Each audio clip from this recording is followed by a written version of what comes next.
The following episode of the Chico de Manuel Show is covered over a series of days and weeks and may feature inconsistent time references. Enjoy. It's been about 3 weeks or so since the last time I've actually published an episode of my podcast, and a lot has gone on since then. So before I get back into the swing of making episodes and putting a more developed and structured format in place, we're going to talk about the last 3 to 4 weeks of my life today on the Chico de Manuel Show. Let's get it.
Welcome back to the Chico de Manuel Show. I'm your host, as always, Chico, and a lot of things have happened since my last episode. To summarize it, before I go into great detail, about 2-3 weeks ago, I was evicted from my household due to non-payment of rent, and there's a lot of reasons for that. I've had a lot of my things stolen from me since then. I was able to recover some of them, but everything was not recoverable. And right now I'm posted in a somewhat secluded location. If you can hear any of the background ambience that comes up during this episode, but you know, you can pay attention to it. You can not pay attention to it at your own leisure. However, I'm going to get back into the bottom line, which I'm going to become flexible with this openness segment. It's not always just going to be the bottom line, but I kind of had to get myself situated and make a few dumbass decisions before I realized I needed to get back into some kind of routine. I needed to get back into a groove because this quality of life is unacceptable for me. You know, the only way I can tolerate doing this is knowing that it's going to be temporary. I'm not a migrant, I'm not a vagrant. I'm not going to be doing this shit, living on the fucking streets of Las Vegas forever. No matter how can I say that, how functionable or how doable it may be in this situation. So, nevertheless, let's get into the bottom line. And this episode is going to be all about the past couple weeks and getting evicted and why it happened and why it was my fault and all of that shit. So, the bottom line is preventable actions leave the biggest scars. Preventable actions leave the biggest fucking scars. And getting evicted from my apartment was a very, very, very preventable action that I just seemed to treat with a very cavalier attitude. I just seemed to live and behave as if all this shit wasn't going to happen to me, and I could just sit here and gamble all my money away and get high as fuck and, you know, not take the shit seriously. And next thing you know, the constable's there. Next thing you know, my backpack and possessions and valuables are getting stolen, and I have no way of figuring out who it is, and like I'm sleeping in strange places and not sleeping for days, and then the World Series of Poker starts, and I've pretty much blown a little bit of that. So, you know, so I kind of wrote this out. I kind of drew out a rubric per se of how I want to talk about this, and it goes lifestyle 60 days before eviction, lifestyle 30 days before eviction, and 2 weeks post eviction, holding big L's, hasty decisions, and blah blah blah blah blah. The countdown, the great recovery, countdown to WSOP, and all of that. So smoking a nail. So yeah, lifestyle 60 days before eviction. I wasn't holding down a job well. I had a job. I got fired from it for playing slots and being a thief. I was in a relationship with a transsexual, and it started off kind of good. Started off how any relationship starts off. It's all good in the fucking beginning, but then it went south. Part of it was my fault. Part of it was just who the fuck she was and who the fuck I am, and some intrinsic incompatibility and excessive kindness, like just being. And when I say excessive kindness, like, I already understand that kindness inherently comes with being taken advantage of, but I was just excessively that way, and it left me feeling some type of way in the aftermath. So my lifestyle 60 days before that, like I said, I was just kind of living carefree, cavalier. Wasn't saving any money, wasn't actively looking for jobs like I should have been. I knew the World Series of Poker was coming up, so I kind of put all my eggs in that basket. I was fucking around. I wasn't really fucking around, but like the level of faith I had in the beginning when I actively tried to be faithful was gone.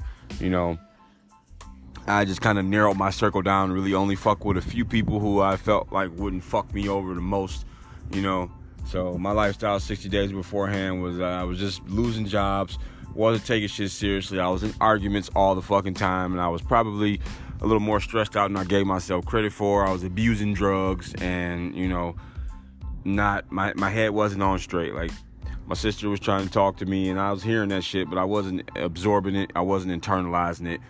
It was just it was pretty much a ticking time bomb at that point. Like, the shit was bound to happen, and it was the iceberg, and I was the Titanic. I saw it, and I thought a little slight veer over the way, or that little gash wasn't gonna sink the unsinkable ship. Next thing you know, we got motherfuckers freezing in the ocean. Okay, so after that, lifestyle 30 days before, it was like I kind of saw the shit coming.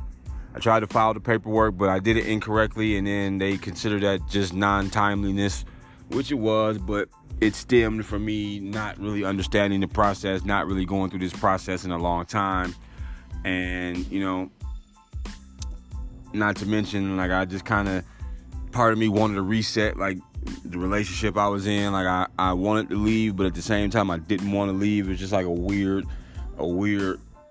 amalgamation of just mixed emotions and inactivity and activity. It's really weird and hard to explain in simple terms. And like I said, I stopped fucking with a lot of people, like all this company and shit that wasn't always mine, but I just having too many people in my house. Too many people knew where the fuck I lived.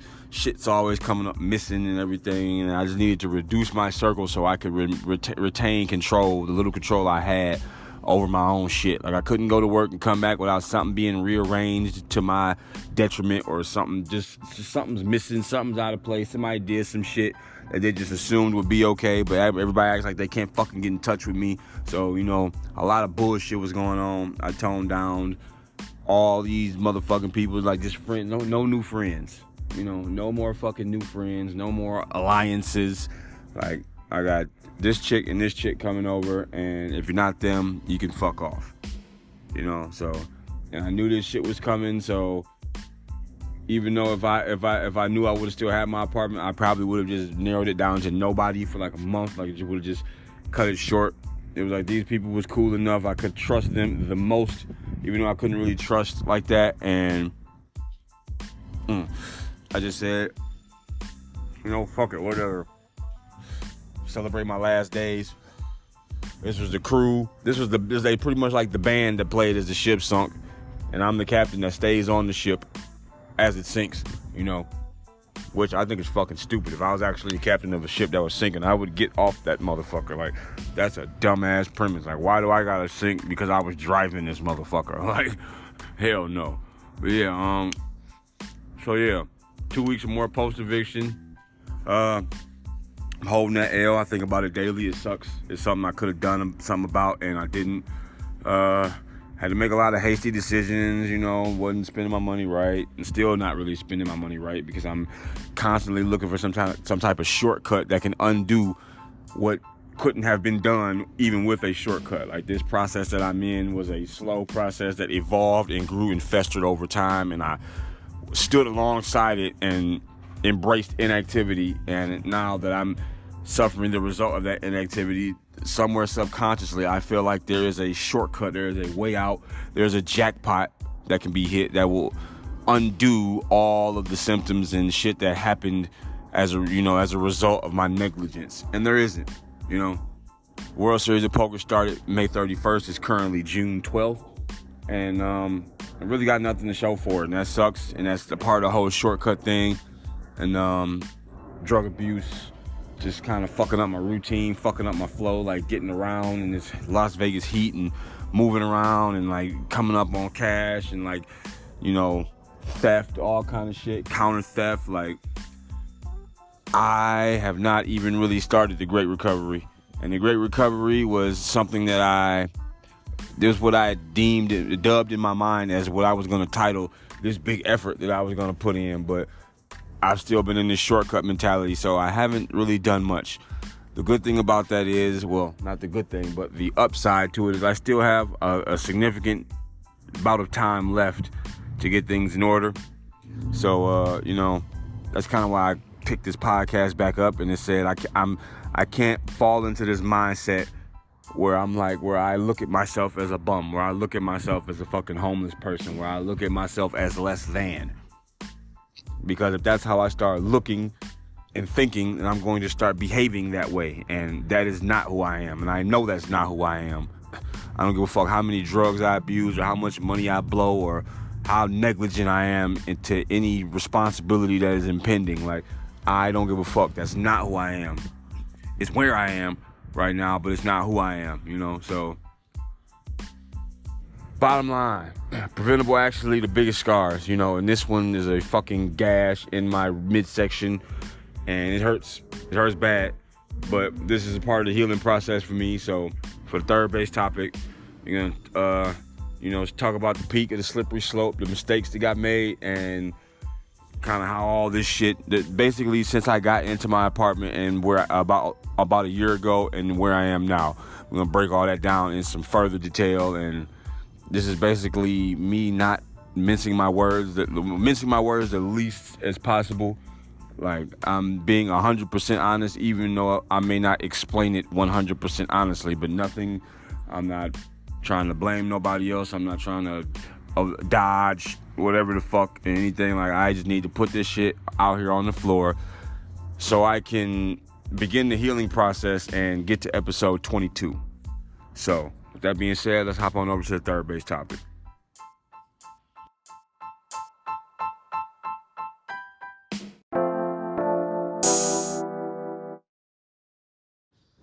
All right, I'm back. Third base. That noise was just my weed canister falling over. But let me pull up my notes here. I definitely wrote this out a while ago because I knew I wasn't gonna be able to fucking get back to it or finish this all in one day. Seeing as how, being stationary is a lot more difficult with my current situation. I got a little bit of reserve charge just in case my phone dies. And that's that. So I want to get to the third base topic. The way I headlined this in my rubric, mistakes got made, the peak of the slippery slope. So yeah, this is me being, as transparent as I'm going to be. There are some details that I'm not necessarily leaving out, but I'm not giving full clarity on. Like, you can just use your imagination for some of this shit, because that's just how I prefer it. So, strike one of what got me in the situation that I'm currently in. I'm gonna be rolling and smoking a blunt during all of this, just so you know. Strike one was they got this program in Nevada, Southern Nevada, whatever, Las Vegas, called CHAP. Or it was an extension of a program called CARES, but basically people who were affected by COVID, you fill out this shit and they pay your rent, they pay your utilities, and they hook you up. So I was working at Wynn Las Vegas in, around September 9th. September 9th, I was relieved due to just an absent-minded, careless mistake, such as bringing brass knuckles into the facility and playing cards with them on the table. I just didn't think anything of it. Like, I wouldn't have brought a gun in to win, even though it's an open carry state. I can bring my guns in, and they were very clear about it in orientation. Like I said, it was just a real absent-minded decision that was made.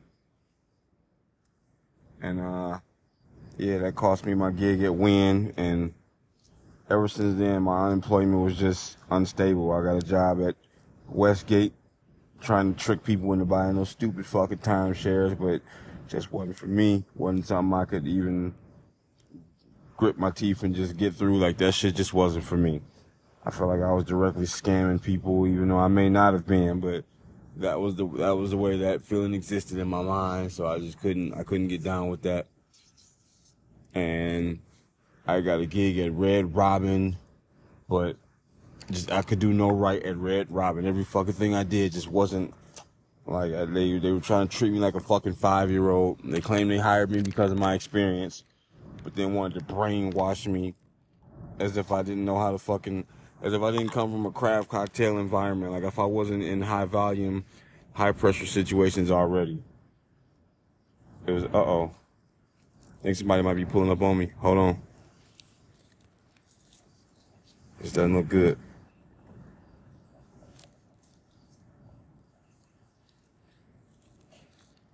Alrighty, well, that was close. Perhaps they thought I was a college student, and perhaps this won't be a good place to sleep tonight if they're trolling around like that. But yeah, hold on a second. That was a little scary. Jesus. But yeah, didn't fit in the Red Robin. Just couldn't make that shit work. What else did I do after that? Then shortly after Red Robin, got into a relationship, and this was with a transsexual or a trans woman, a biological male, and her lifestyle and my lifestyle didn't necessarily mesh smoothly.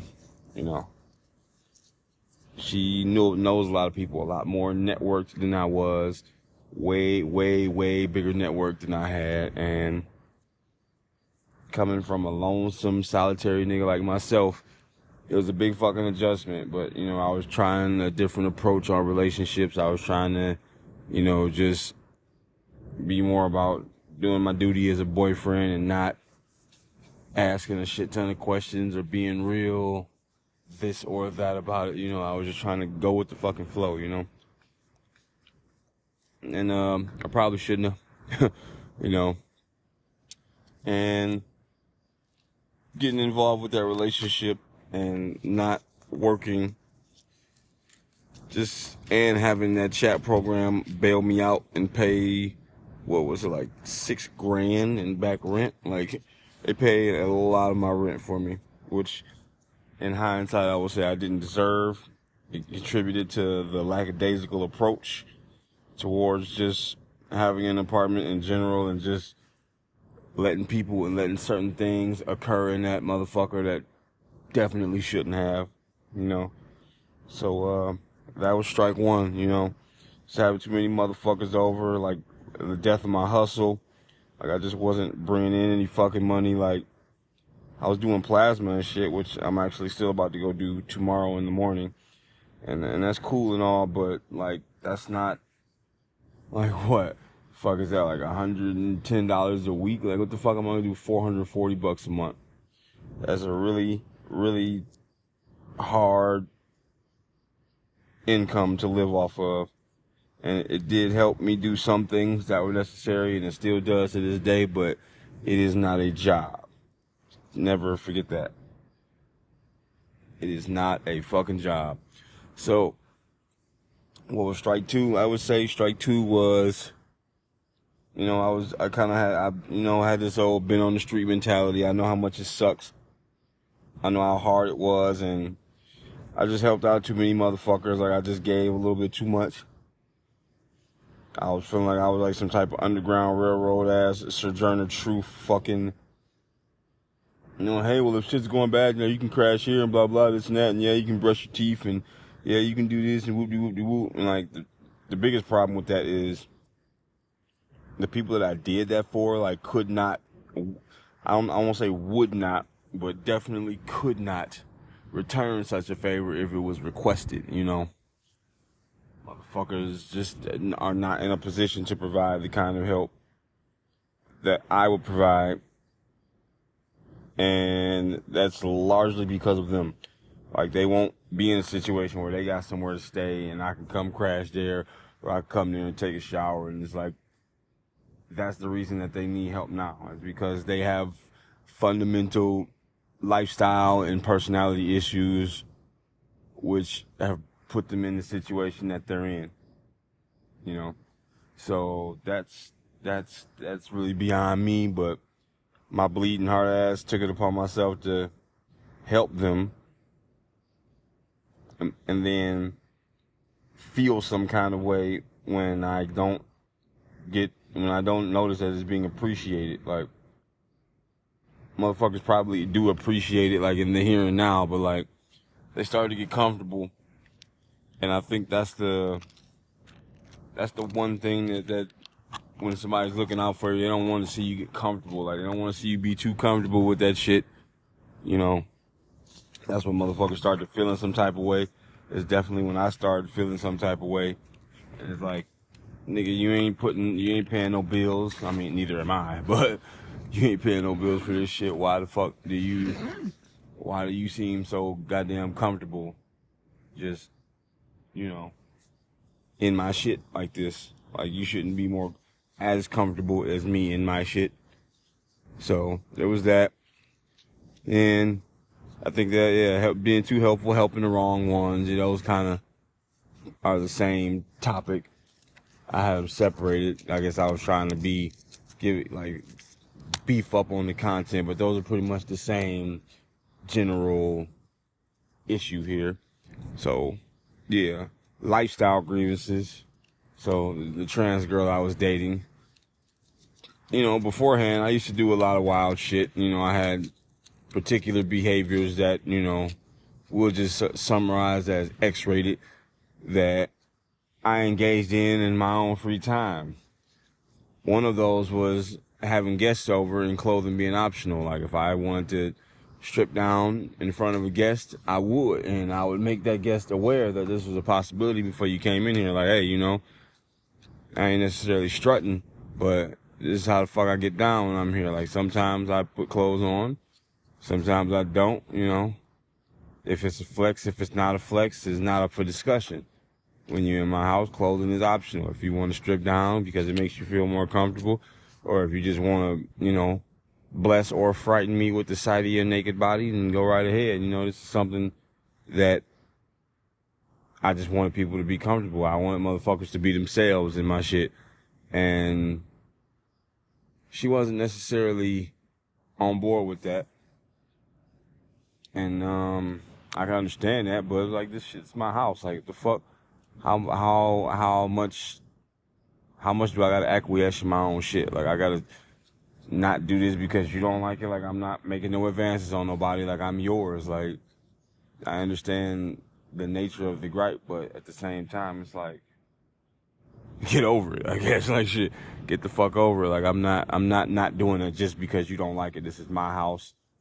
I got the shit in my name. Like, it's a wrap, So there was that, and lifestyle grievances kind of spilled over and turned into arguments and misbehavior and all kind of shit that just eventually just stressed me out. Like, it all translated into excess, unnecessary stress that I didn't need, that I didn't want, and was just an overall distraction from what the fuck I needed to be focused on, And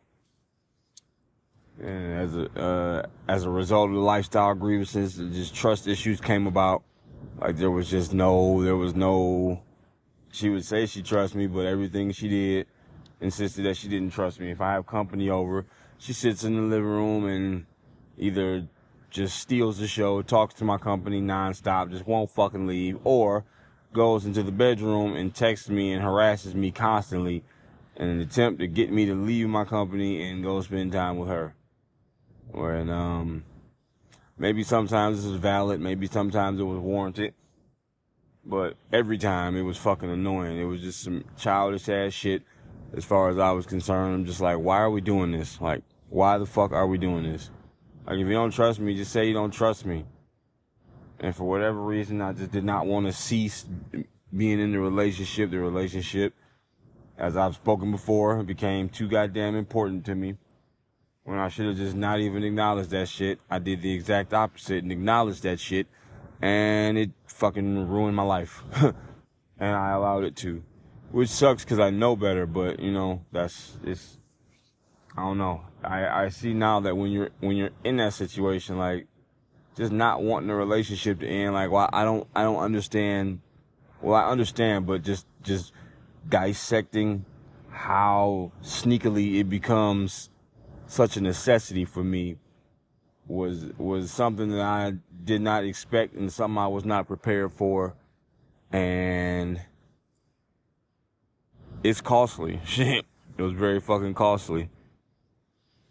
So, you know, I think that's in depth enough. If anybody had any questions, they could ask me. I would answer them to, you know, to the greatest degree of clarity I'd be willing to provide. But strike 3 was gambling woes. So I started playing slot machines. I got real big into slots, and that's something I regret because I never played slot machines for a reason, because slots give you the worst fucking odds on your money. I know this. I'm very, very, very familiar with the gambling world. I've been dealing poker since I was 18 years old. I'm 31. I know all about blackjack, craps, roulette, all that shit. Like, I understand how and why casino games are designed for you to prosper in the short term and get fucked over in the long term. Like, that's just how they work. And slots are the most easiest, user-friendly way to accomplish that goal. And just somehow, I convinced myself that only playing Buffalo would be like the way I would rationalize it, or the way it would be like okay and shit, but it's not okay. I really need to quit playing slots. Like, serious gambling problem, like losing would just, I mean, I accepted it, but it still fucking sucked, you know? And like, I would gamble as a way to just get out of the house and just get some more time to myself after getting into an argument with my girl. It just, the reasons I was gambling was not the reasons that I should have been gambling. And it contributed to an overall negative outcome. I'm gonna light this blunt real quick.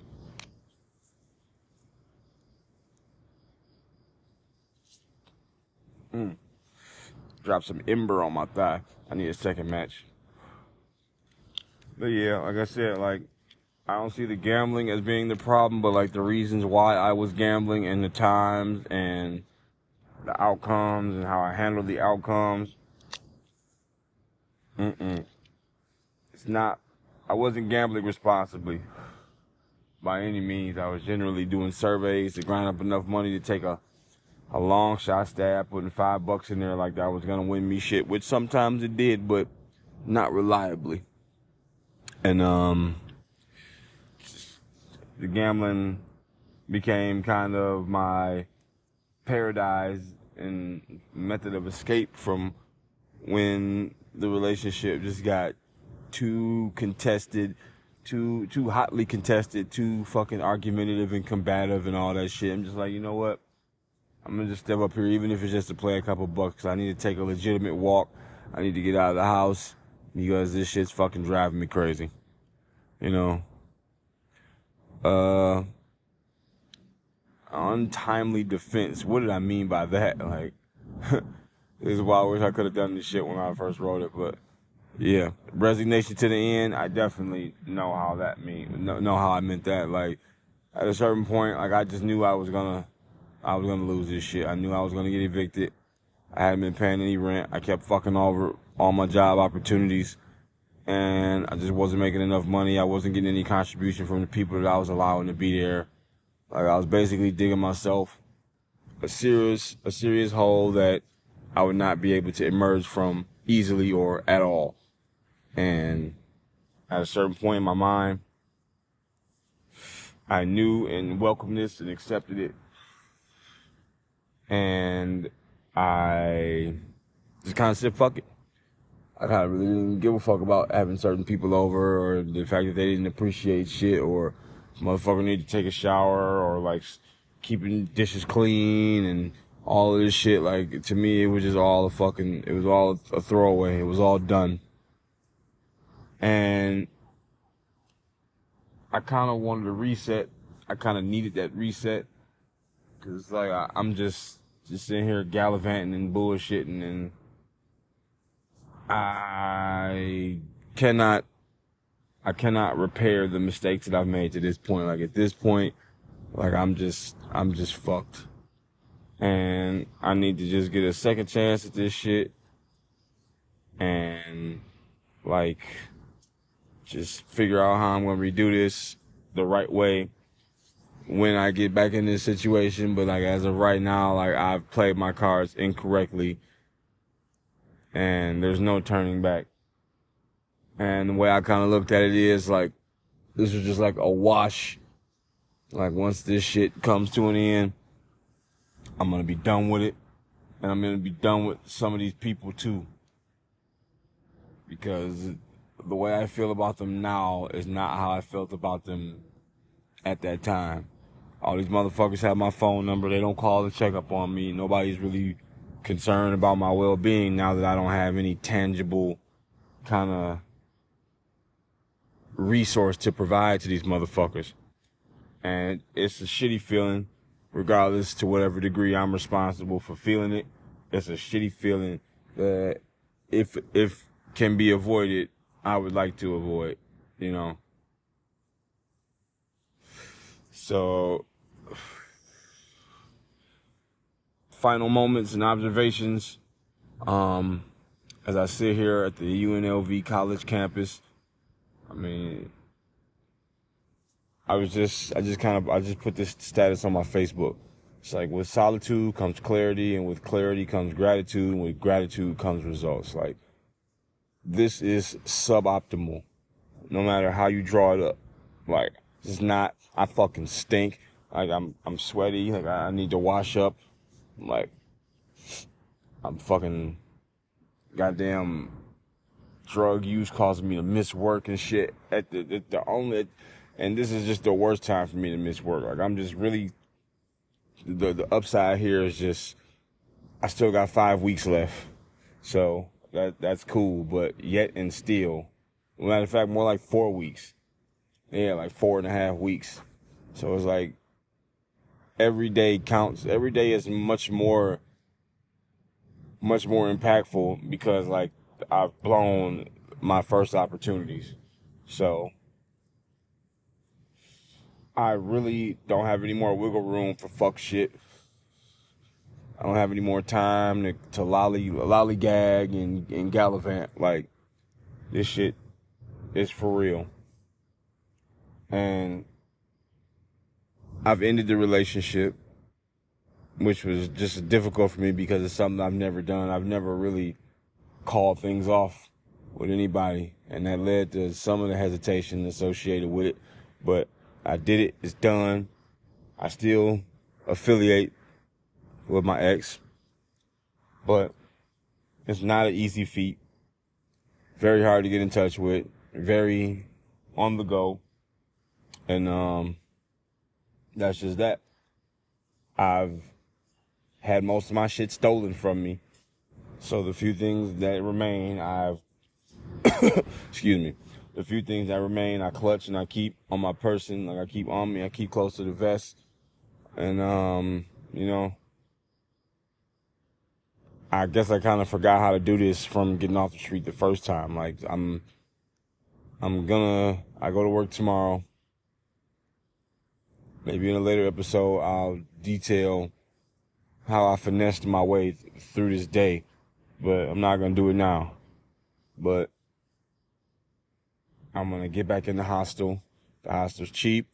It's shared living, but I don't care. Like, cheap and effective is the goal right now. And the hostel is cheap and effective. So I'm gonna get back in the hostel. And that'll solve the problem of getting off work and feeling like I have nowhere to go or nothing to do. Like, I have somewhere to go. I have a bed. I can get off work. I can get some sleep. Like, I gotta start fucking getting sleep. Like, I gotta get more quality sleep, not every other day or like frequent naps or any of that shit. Like, I need a consistent ability to sleep. And I'm gonna get that. I need to keep my hygiene up. I need to keep my appearance tight.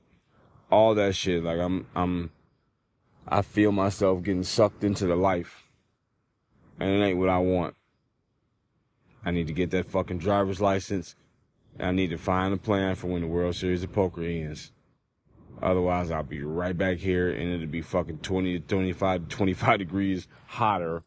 And it'll just be that much more miserable. So, mistakes got made, peak of the slippery slope. Those are some of like that's pretty much in a nutshell how the fuck I ended up here. And how I view it and the lessons that have been learned and relearned now that I'm here for the third time. It's humbling and it's necessary. Because for somebody who knows better, like I do, I should definitely, I'm slacking. I'm fucking up. And there's really no reason for it. Just outright negligence, some hard-ingrained desire to cling to the rebellious and free-for-all nature of an adolescent.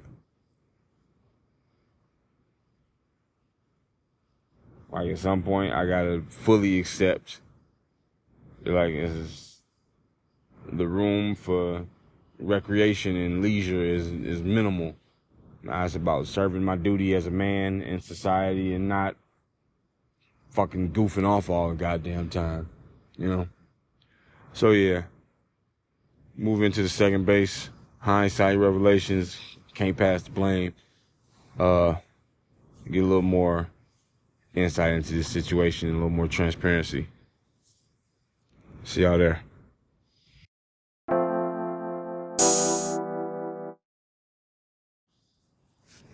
All right, welcome back. Second base, baby. We here. All right.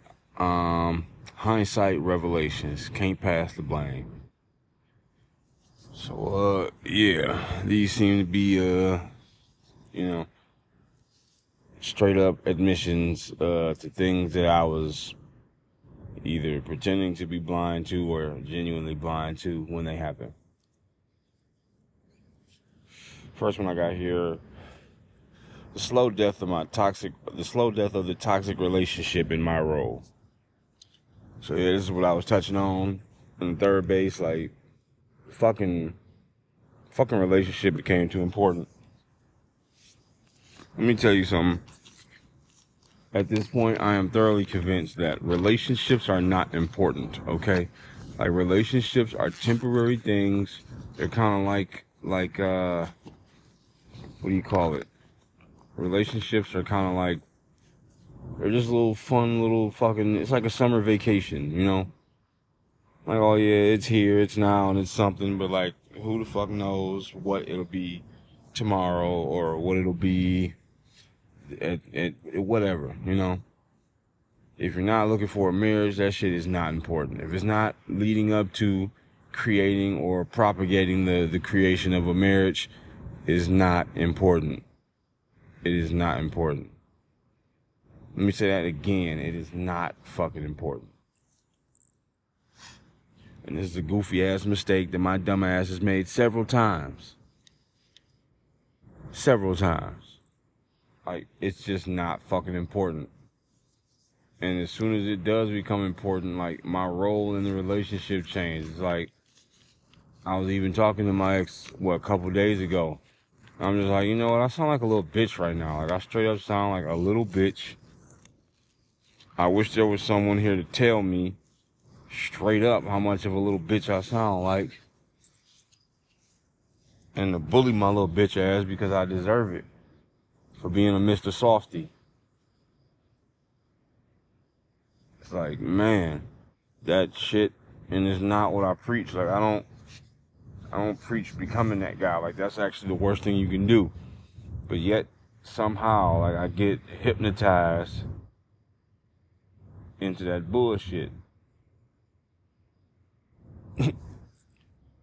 So, I'm guilty of not practicing what I preach on a, podcast scale. Tried to anyways, but somehow I ended up there. I did in the beginning, because that's how I got it. But I'm always good at getting. I'm bad at keeping. Keeping means I give a fuck about it, So, yeah, that was my role. And then, like, I just became, I never escalated.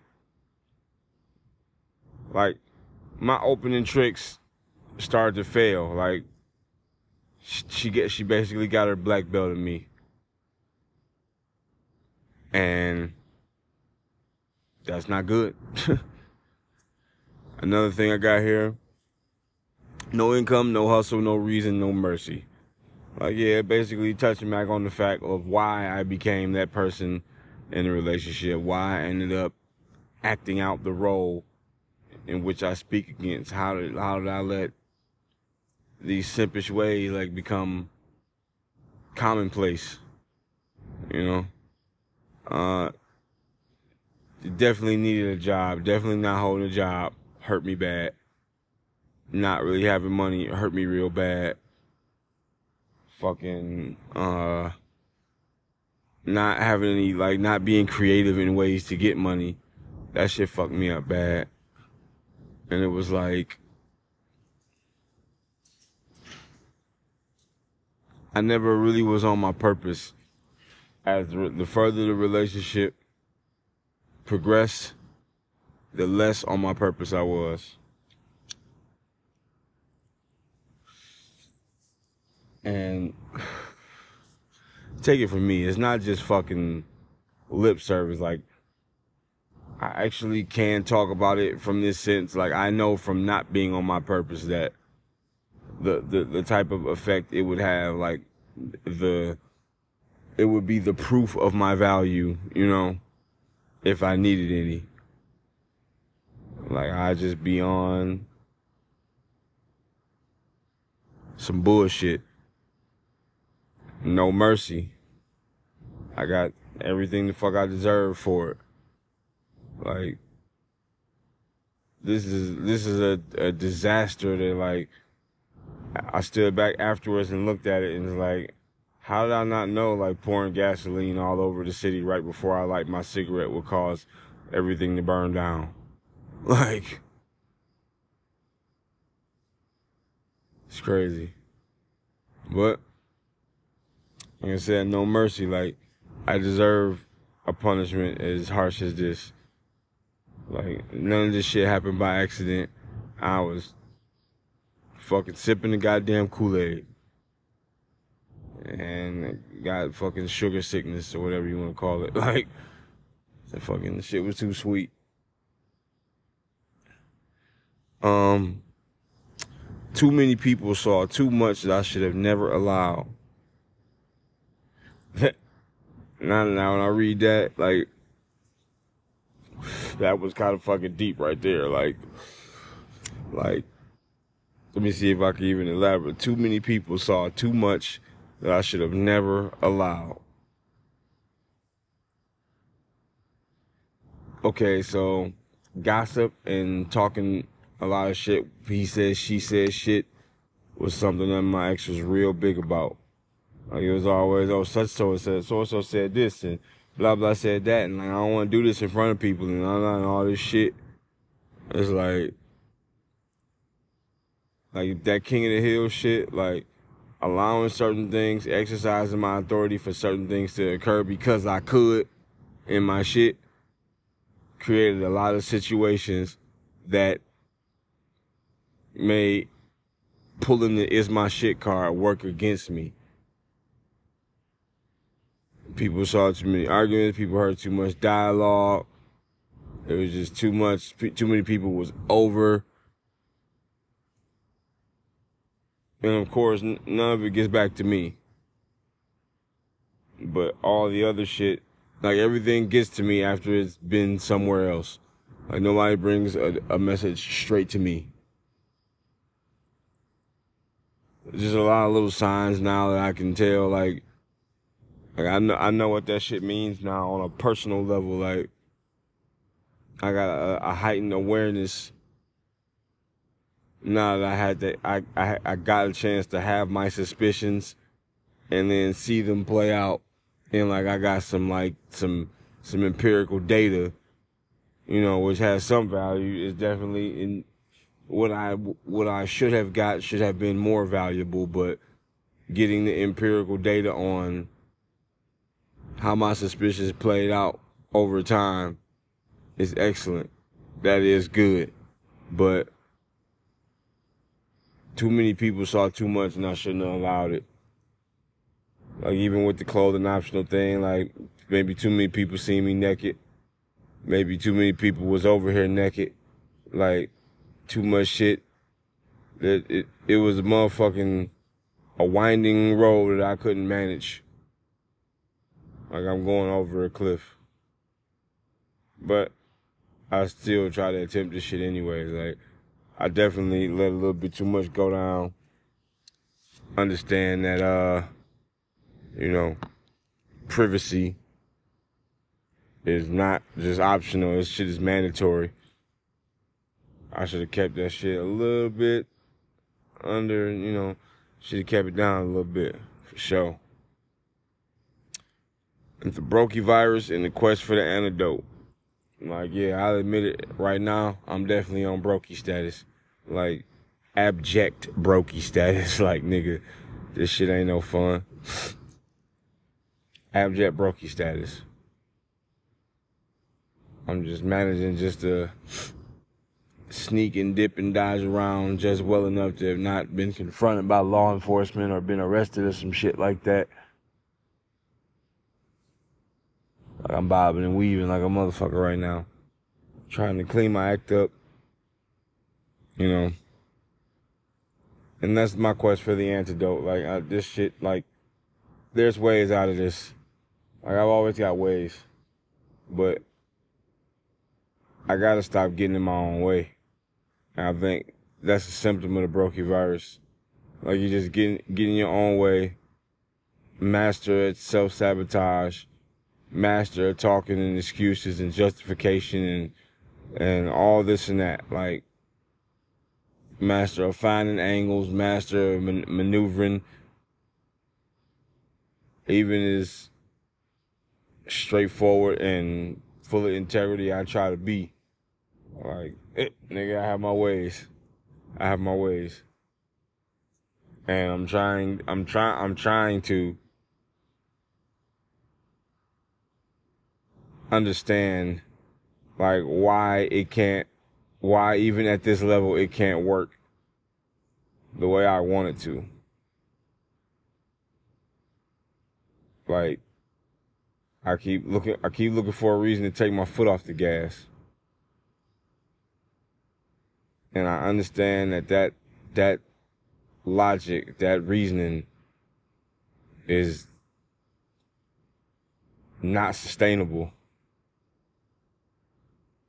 But I keep trying to implement a more refined and fine-tuned version of it. Like, shit is, it's fucking crazy, man. Like, but just to think that, like, I don't know, man. It kind of reminded me of a segment I wanted to put in this one song I've been working on before, you know, all this shit happened. It's called That Nigga, in parentheses, Hustle and the Flow. And I was like, for a long time, I had a misconception about hustle. You know, like I'm the type of nigga I always want to have my cake and eat it too. Like, but that's not hustling. That's just maneuvering.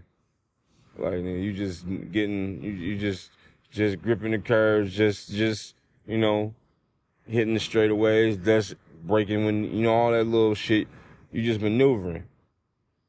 But like hustling is when you have your cake and it's like, you know, it's not about eating it too. It's about nigga having the cake. Like, you don't always get to eat it too, nigga. Like, that ain't what hustling is. Like, if you're trying to have your cake and eat it too, you can't. You can't have both, nigga. Not if you're gonna hustle. You can maneuver, but maneuvering ain't hustling. And it's just kind of like, not even I'm starting to realize, but it's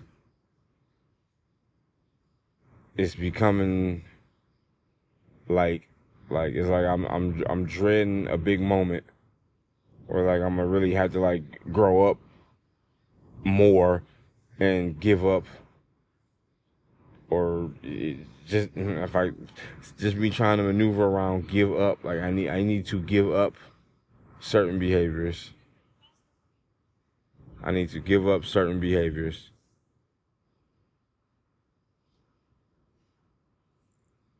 for good. And I'm struggling with that. And the consequences of that struggle is adding up monumentally, and I don't have a lot of, I got less time with each new endeavor. So it's like, trying to put together a winning strategy here. So yeah, that's my take on that one. Oh shit. Get back into my phone real quick. Boom, boom, boom. Oh no. It's on some rogue shit. Okay. There we go. Yeah, so that's my second base. We're gonna move over to the first base. I'm gonna try to do this shit while I'm sitting here, but I got kind of the vibe that like it might be a good time to move around before I become too expected and too comfortable in this area. That's not what we want. So yeah, hopping on over to first base. I see you there.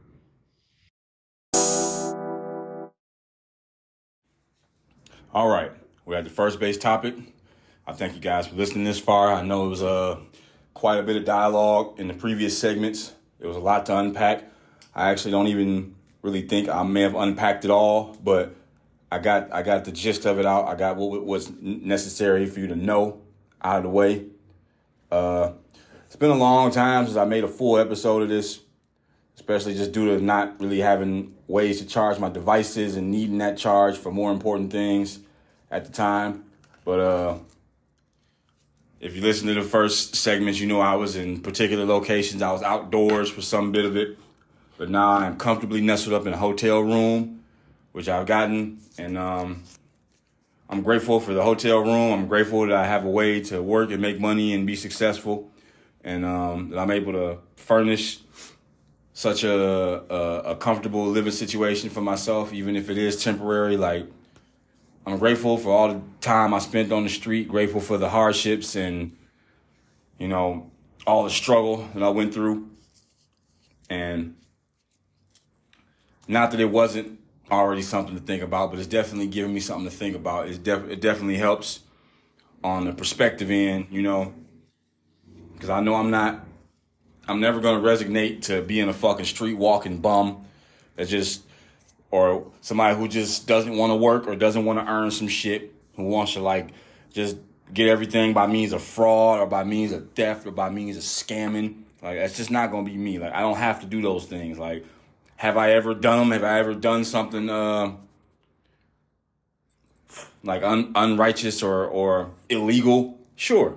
Yes, I have. But I guess the difference would be is I only do those kinds of things if it's just a dire, like if it's absolutely necessary, you know, like I don't really it's not my aim to make a living ripping people off or scamming people off or thieving or whatever. But at the same time, self-preservation is the first law of nature. And like, I'm going to do what I got to do to make sure I can fucking stay afloat and make sure I can eat, make sure I can live, all those kinds of things, you know? And back when I was about 27, long story short, I committed a crime. I was driving on suspended license, got caught with some weed, did 40 days up front, and then came out, did probation, ran from probation, turned myself in, got put on probation again, ran from probation again, and I turned myself in and just said, I'm not a candidate for probation. I'm going to finish this, you know. And I was living with my grandma back when she was still alive, and it was at a certain point where I just looked in the mirror and I just realized, like, I'm just taking her money. I'm a piece of shit. Like, I'm a lowlife. Like, I'm trying to look for every other reason to just get my act together instead of just getting it together. Like, I'm constantly looking for the shortcut, for the workaround, as opposed to like having to put in the work and the time that other people put in to like achieve success. I said I was never going back to jail at that point. I was 27. I was about 4 years ago. I haven't even been in the back of a police car since then. I've had police interaction, but it's usually been in my favor. You know, it hasn't been like because I've committed a crime. Like, you know, I got talked to about trespassing a couple times, but that's the extent. Like, I have not put myself in a direct situation where I could be incarcerated or I could lose my freedom. So I meant that shit. And it's like, I wish my grandma could have been alive to see me now, to see that, like, I'm really trying to get it together, and I might be a hard-headed motherfucker, but like I get it. Like, I'm trying to make this shit really, really work out, you know. And I moved out from being with her. I had a Sebring. I had a Chrysler Sebring convertible at that time, and I just left my grandma. I didn't know where I was gonna go. Didn't know what I was gonna do, but I just left to be out on my own and sleep in my fucking car and figure this shit out.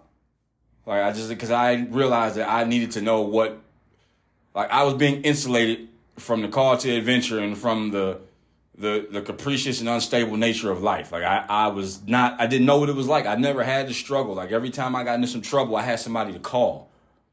And it's like, now when shit hits the fan, what do? I'm out here in Vegas by myself, you know?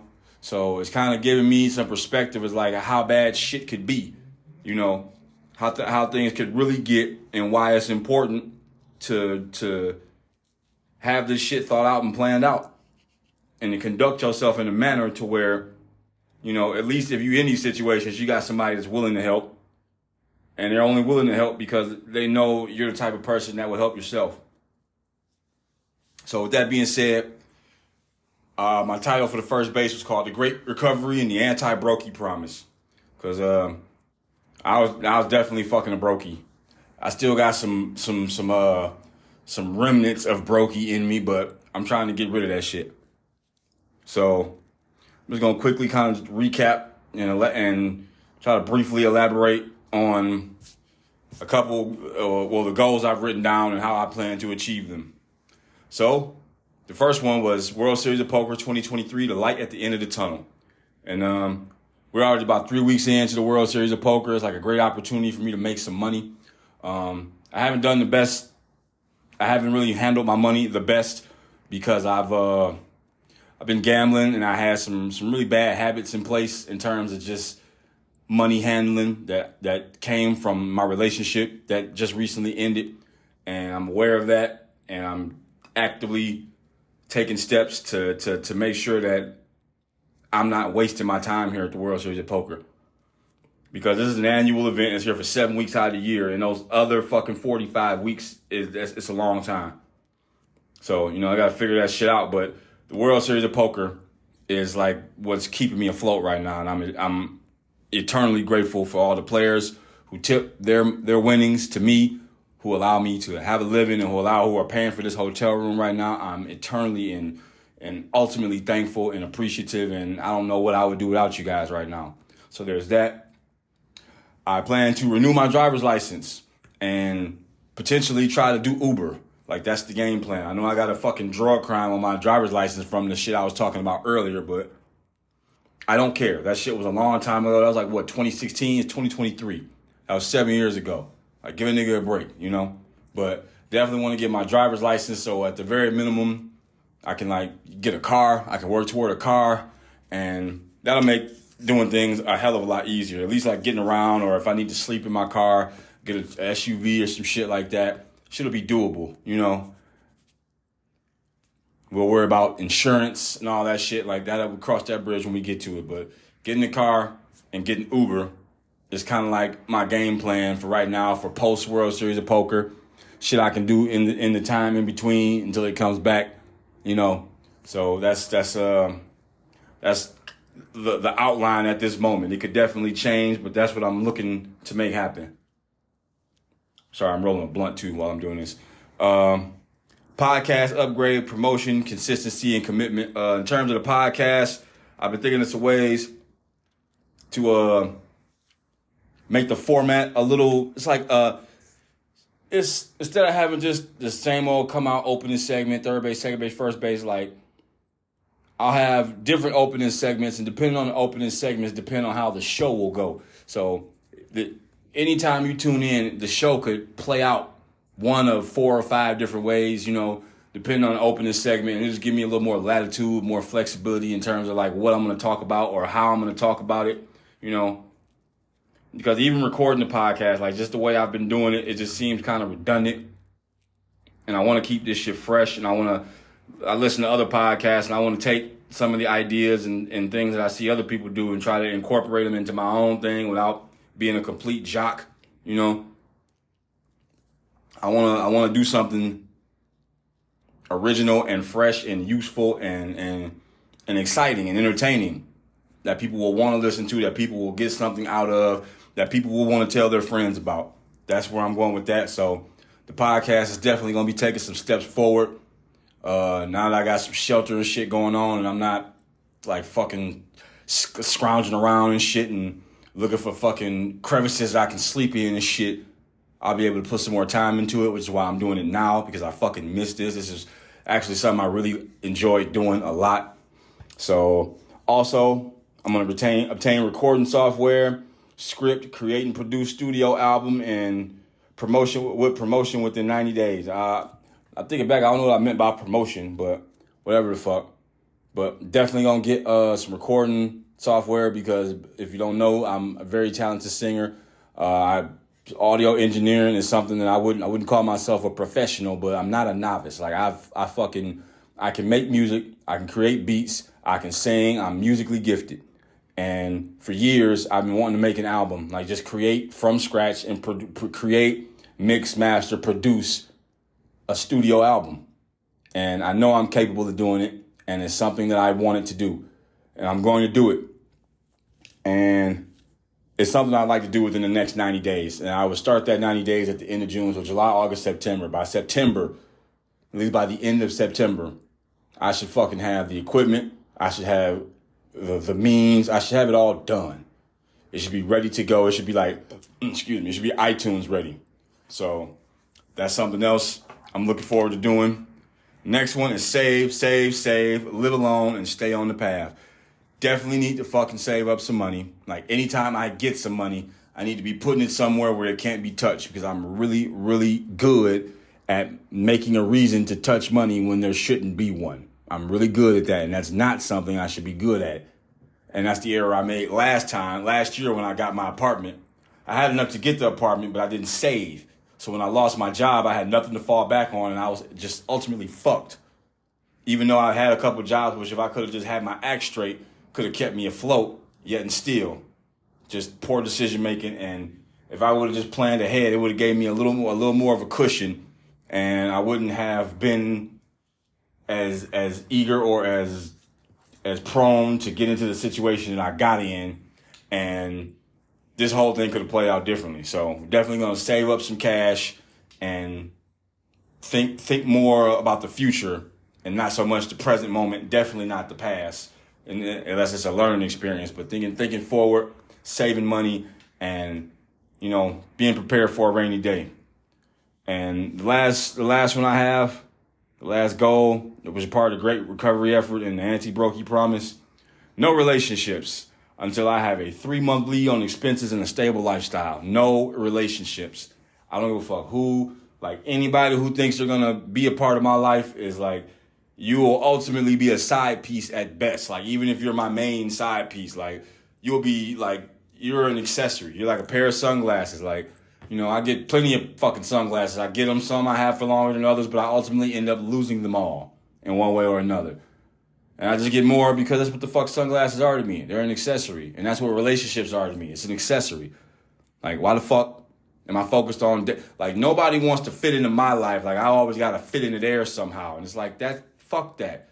Like, fuck that. My life's more exciting than yours. I'm smarter than you. My potential is there. Like, whether I have something to show for it or not, I fucking know this. And I need to start behaving like I know it. And this relationship shit, I've been in 7, 8 relationships in my life of at least 6 months or longer. The longest relationship I've been in is 2 years. And I'm clearly not good at this shit. I'm not good at relationships. Every relationship I get into fucking fails. And the common denominator is like, I have something to do with all those failures. Like, I can't just blame them on the girl. It's me. I'm ultimately at blame for all of that shit. So, you know, I'm not in a position to be looking for a relationship. A relationship is a luxury. And I'm not in a luxurious position right now. I still need to get my shit together. I need to be something that somebody else will want to be a part of. Not that somebody else will want to make me a part of them. Like, no, like any relationship I'm in, I'm that nigga. I'm the motherfucking leader of this shit. I'm the captain. And if you don't want to be a part of my crew, get the fuck on somewhere. That's why I need a stable lifestyle. I need at least 3 months of expenses put up somewhere to where it's like, if I need to boot somebody out, I'm not really losing anything. It's like if I lose a pair of sunglasses, boom, get a new pair. If I lose a bitch, boom, get a new bitch. Like, you're not that important to me because I'm that important to me. So if me being important to me ain't something that you can fit into your schedule, bye. No more fucking relationships, no more dating. If that means I don't get laid for a year, fuck it. I will jerk my dick off happily. Like, I'm not tripping on that shit. Because when it's all said and done, when shit hits the fan, I can't comfortably blame that shit on somebody else and it be legitimate. It's like, it's me. So it's like, what the fuck do I need this for? You know? So that's what I'm going to be working on. I'm about to sit here and smoke this blunt and start planning out the next episode. I'm going to try to start releasing episodes Monday, Wednesday, or Friday. No Tuesday, no Thursday, no Saturday or Sunday. No S's, no T's, MWF. Those are the days I'm going to try to get this shit out 3 times a week. I'm going to definitely work hard at that to get the consistency going and implement some of these new the new format I got and the things I've been brainstorming and working on. So this shit can take off, you know. I appreciate everybody who listened this far. I hope anybody that's rooting for me, I appreciate the support, you know, and I got some work to do, you know. Mistakes got made, prices got paid, and I got a lot to think about and a lot more to actually do. So, just put it like this, the podcast ain't going nowhere but up. This year is only getting better. We only halfway through it, but it's going to go places, trust me. So stay tuned, stay loyal. We like this L. I thank y'all for being in my corner. Normally, I would end the episode with some stoic wisdom, but all my segments ran kind of long. So I'm going to just go ahead and call it right here. I appreciate y'all. I love y'all. Chico de Manuel Show, episode 21. Finally got there, and we're going to keep on going. Until next time, sayonara.